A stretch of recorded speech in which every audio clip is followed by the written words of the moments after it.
Welcome to the great outdoors. It's July 15th and about 11 o'clock or so, maybe more, 11:30. I finally left VVR and I'm heading on the northern Goodell Pass route out of VVR and join the PCT in about 11 miles. But look at this nice little bridge they have on this side, Blue Line Trail. So, I like to take you across all the bridges, all the ones that I remember to pull the camera out. And it's just a little creek this time, nothing impressive. It'd be damn impressive in San Diego County. Okay, that's gonna do it. So I spent a good 2.5 days at VVR. I took a full weekend, which for a hiker is 2 0 days. And I stayed around and had breakfast this morning before even packing up. So really took it leisurely. I think after 2 full weeks in the high Sierras, I deserved it. I'm in the right attitude now and ready to take on 2 more weeks. So we're going to head over to Red's Meadow, Mammoth Lakes. I might bypass both of them and end up in Tuolumne Meadows in 4 days, which is where I want to be to get my resupply. All right, enjoy, and I am getting back in the groove.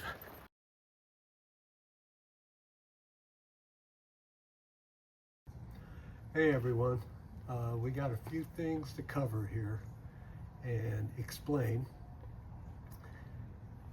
So the first one is having high altitude panic attacks.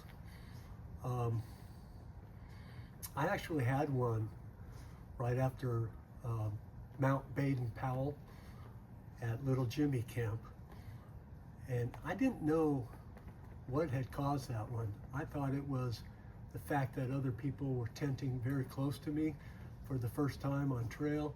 I felt kind of like my personal space was being invaded. No fault of theirs, just my own reaction to being close to other people. But turned out that was my very first high altitude panic attack. So when I got to the Sierras, after returning to the trail from the E. coli, the first week I had no problem. In fact, I camped overnight at 12,000 feet before doing Forster Pass. But after doing Kearsarge Pass and taking a 0, and then coming back over Kearsarge Pass and camping above 11,000 feet that night, I had another one. And this one was very intense. I had no clue what brought it on, so that was scary. And being all alone and very isolated and away from any help, aside from a day of hiking, it's very concerning and unpleasant, where I had to get up and exit the tent in the middle of the night and walk around, try to calm myself down. I tried drinking a bottle of electrolyte water. I took some gabapentin that I had with me, which did eventually help me fall asleep. But if you've never had a panic attack before, what you'll find is it's a loop.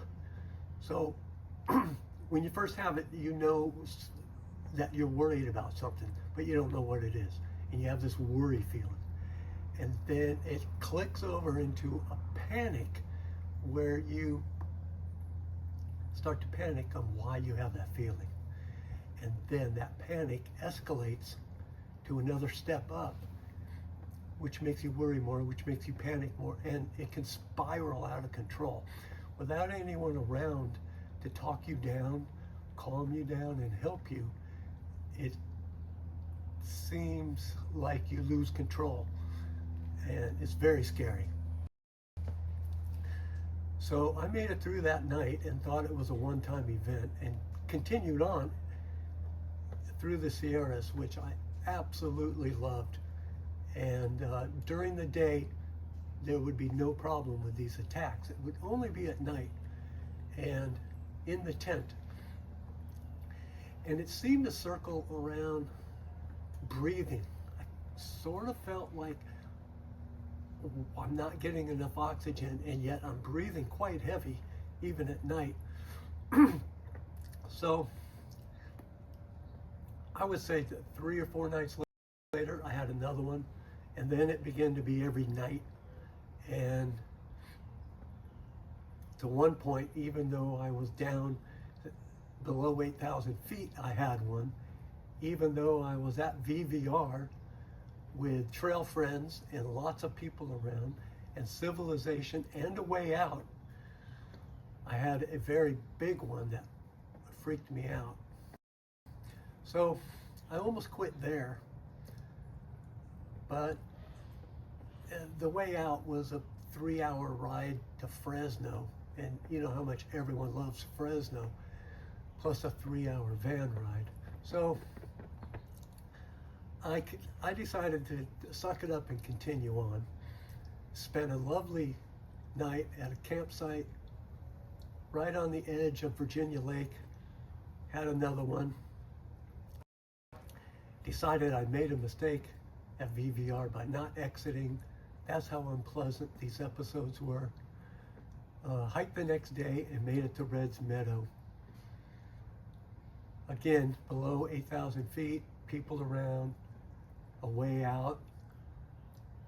I still had a panic attack. By this time, we realized that it was due to high altitude sickness, not a mental episode. So that helped me deal with it, but it was still scary and unpleasant. So I made the decision to exit the trail there. It was a tough decision because I really loved the High Sierras and all the hiking challenges, going over passes, the beauty, everything.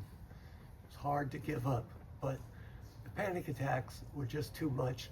If you've never had one, you probably won't understand. If you had one every night, like I was having, you would understand. So I'm not upset this time like I was when I had to exit the trail with E. coli, because I felt robbed on that one. This I know is just, I don't have the ability to stay at high altitudes for prolonged periods of time.